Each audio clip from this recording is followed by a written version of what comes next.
ನಮಸ್ತೆ Karnataka, welcome back to mass man Kannada channel. ಇವತ್ತಿನ cricket update ಬಗ್ಗೆ ಒಂದು ಜಸ್ಟ್ ಲುಕ್ ನೋಡ್ಕೊಂಡು ಬರೋಣ.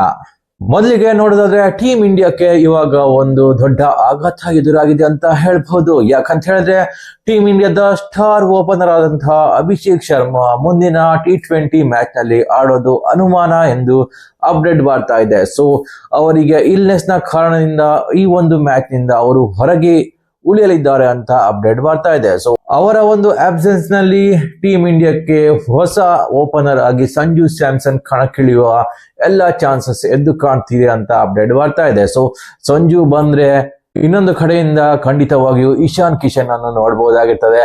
ರೈಟಿ ಲೆಫ್ಟಿ ಕಾಂಬಿನೇಷನ್ ಅನ್ನು ಇಂಡಿಯಾ ನಮಿಬಿಯಾ ಎದುರು ಇಳಿಸುವ ಚಾನ್ಸಸ್ ತುಂಬಾನೇ ಇದೆ. ಸೊ ಅಭಿಷೇಕ್ ಶರ್ಮಾ ಇಲ್ಲ ಅಂತ ಹೇಳಿದ್ರೆ ಒಂದ್ ರೀತಿಯಲ್ಲಿ ದೊಡ್ಡ ಹೊಡೆತ ಅಂತ ಹೇಳ್ಬೋದು. ಯಾಕಂತ ಹೇಳಿದ್ರೆ ಇಂಡಿಯಾದ ಲೈನ್ ಅಪ್ ನೋಡಿದ್ರೆ ಅಭಿಷೇಕ್ ಶರ್ಮಾ ಒಳ್ಳೆಯ ಫಾರ್ಮ್ ನಲ್ಲಿ ಇದ್ರು, ಸಂಜು ಸ್ಯಾಮ್ಸನ್ ಅಷ್ಟೇನು ಫಾರ್ಮ್ ನಲ್ಲಿ ಇಲ್ಲ, ಆದ್ರೂ ಕೂಡ ಒಂದು ಉತ್ತಮ ರಿಪ್ಲೇಸ್ಮೆಂಟ್ ಆಗ್ಬಹುದು ಅಂತ ಅನಿಸ್ತಾ ಇದೆ.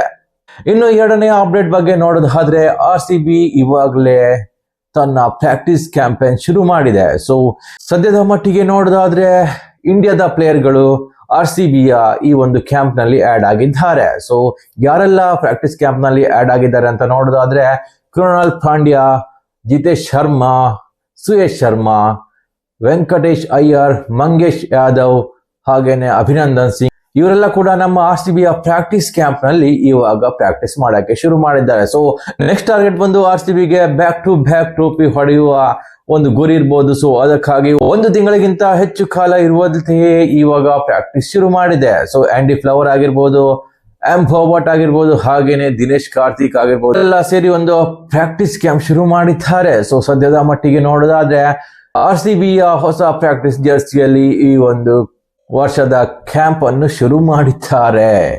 ಸೊ ಇದರಲ್ಲೇ ಗೊತ್ತಾಗ್ತದೆ RCB ಇಲ್ಲಿಗೆ ನಿಲ್ಲೋದಿಲ್ಲ, ನಮ್ಮ ಪಯಣ ಮುಂದಕ್ಕೆ ಸಾಗೋದಂತೂ ಖಂಡಿತವಾಗಿರ್ತದೆ. ಯಾಕಂತ ಹೇಳಿದ್ರೆ ನಮ್ಮ RCBಯ ಕಣ್ಣು ಬ್ಯಾಕ್ ಟು ಬ್ಯಾಕ್ IPL ಟ್ರೋಫಿಯ ಮೇಲೆ ಇದೆ. ಅದಕ್ಕಾಗಿ ಅವರು ಇಷ್ಟೊಂದು ತಯಾರಿ ಮಾಡ್ತಾ ಇದ್ದಾರೆ ಅನ್ನೋದ್ರಲ್ಲಿ ಎರಡು ಮಾತಿಲ್ಲ. ಸೊ ಇದು ಒಂದು ಒಳ್ಳೆಯ ಸಂಕೇತ. ಸುಮ್ಮನೆ ಕೂತ್ಕೊಳ್ಳಿಲ್ಲ, ಹಿಂದಿನ ಬಾರಿ ನಾವು ವಿನ್ ಆಗಿದ್ದಾವಮ್ಮ, ಸೊ ಈ ಬಾರಿ ನಮ್ಗೆ ಅಷ್ಟೇನೋ ಇದಿಲ್ಲ, ಹೋಪ್ಸ್ ಇಲ್ಲ, ಸೊ ಏನಾಗ್ತದೆ ಅಂತ ಸುಮ್ಮನೆ ಕೂತ್ಕೊಂಡಿಲ್ಲ. ಸೊ ಈ ಬಾರಿಯೂ ಕೂಡ ನಾವು ವಿನ್ ಆಗ್ಲೇಬೇಕು ಅನ್ನೋ ಛಲದಲ್ಲಿ ನಮ್ಮ RCB ಇವಾಗಲೇ ಪ್ರಾಕ್ಟೀಸ್ ಶುರು ಮಾಡಿದೆ.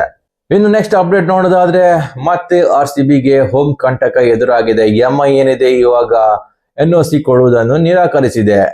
ಸೊ DY ಪಾಟೀಲ್ ಸ್ಟೇಡಿಯಂ ನಲ್ಲಿ ನಮ್ಮ RCBಯ ಹೋಮ್ ಮ್ಯಾಚ್ ನಡೆಯುತ್ತದೆ ಅಂತ ಹೇಳಲಾಗ್ತಾ ಇತ್ತು. ಸೊ ಆದ್ರೆ ಇವಾಗ ಅಲ್ಲಿ ನಡೆಯೋದು ತುಂಬಾನೇ ಕಷ್ಟ ಅನ್ಸುತ್ತೆ. ಯಾಕಂತ ಹೇಳಿದ್ರೆ MI ಅದಕ್ಕೆ ಒಪ್ಪಿಗೆಯನ್ನು ನೀಡಲಿಲ್ಲ. ಸೊ ಯಾವ್ದಾದ್ರು ಒಂದು ವೆನ್ಯೂನಲ್ಲಿ ಮ್ಯಾಚ್ ಆಗ್ಬೇಕಾದ್ರೆ ಅಲ್ಲಿನ ಹೋಮ್ ಟೀಮ್ ಇಂದ ಒಂದು NOC ಅನ್ನು ಪಡೆಯಬೇಕಾಗ್ತದೆ. ಸೊ ಅದು ಇವಾಗ MI ಕೊಡೋದು ನಿರಾಕರಿಸಿದೆ ಅಂತೆ. ಸೊ ಆದ್ರಿಂದ DY ಪಾಟೀಲ್ ನಲ್ಲಿ RCBಯ ಮ್ಯಾಚ್ ಆಗೋದು ಕಷ್ಟನೇ ಅಂತ ಹೇಳಲಾಗ್ತಿದೆ.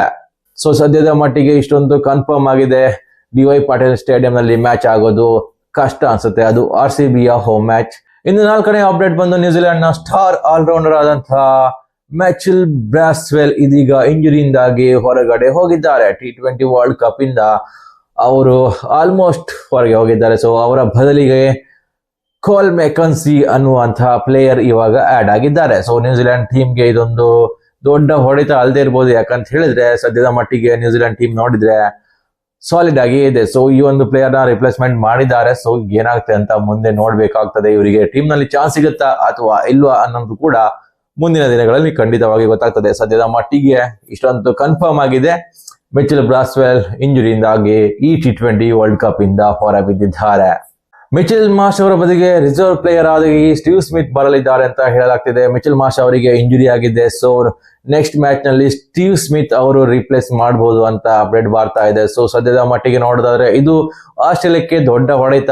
ಆದ್ರೆ ಇಲ್ಲಿ ನಾವು ಗಮನಿಸಬೇಕಾದದ್ದು ಏನಂತ ಹೇಳಿದ್ರೆ ಸ್ಟೀವ್ ಸ್ಮಿತ್ ಇವಾಗ ಸದ್ಯದ ಮಟ್ಟಿಗೆ ನೋಡೋದಾದ್ರೆ ಉತ್ತಮ ಫಾರ್ಮ್ ನಲ್ಲಿ ಇದ್ದಾರೆ. So like to like replacement ಆಗ್ಬಹುದು ಅನ್ಸುತ್ತೆ. ಆದ್ರೆ ಇಲ್ಲಿ ಒಂದು ಗಮನಿಸಬೇಕು, ಮಿಚೆಲ್ ಮಾರ್ಷ್ ಆಲ್ರೌಂಡರ್ ಆಗಿರ್ತಾರೆ. ಸೊ ಸ್ಟೀವ್ ಸ್ಮಿತ್ ಕೇವಲ ಬ್ಯಾಟರ್ ಆಗಿರ್ತಾರೆ. ಸದ್ಯದ ಮಟ್ಟಿಗೆ ಆಸ್ಟ್ರೇಲಿಯಾಕ್ಕೆ ಇಂಜುರಿಯ ಕಂಟಕಗಳು ಎದುರಾಗ್ತಾ ಇದೆ. ಸದ್ಯದ ಮಟ್ಟಿಗೆ ನೋಡೋದಾದ್ರೆ ಆಸ್ಟ್ರೇಲಿಯಾ ತುಂಬಾ ವೀಕ್ ಅನಿಸ್ತಾ ಇದೆ. ಯಾಕಂತ ಹೇಳಿದ್ರೆ ಅವರ ಮೇನ್ ಬೌಲರ್ಗಳು ಇಂಜುರಿಯಿಂದಾಗಿ ಹೊರಗಡೆ ಇದ್ದಾರೆ.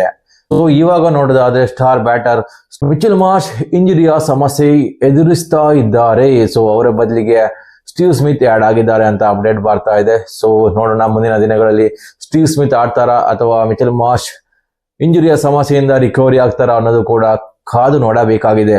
ಸೊ ಇದು ಇವತ್ತಿನ ಕ್ರಿಕೆಟ್ ಅಪ್ಡೇಟ್ ಆಗಿರ್ತದೆ. ಒಂದ್ ವೇಳೆ ನಿಮ್ಗೆ ಈ ಮಾಹಿತಿ ಇಷ್ಟ ಆದ್ರೆ ಲೈಕ್ ಮಾಡಿ, ಸಬ್ಸ್ಕ್ರೈಬ್ ಮಾಡಿ. ನಮಸ್ಕಾರ.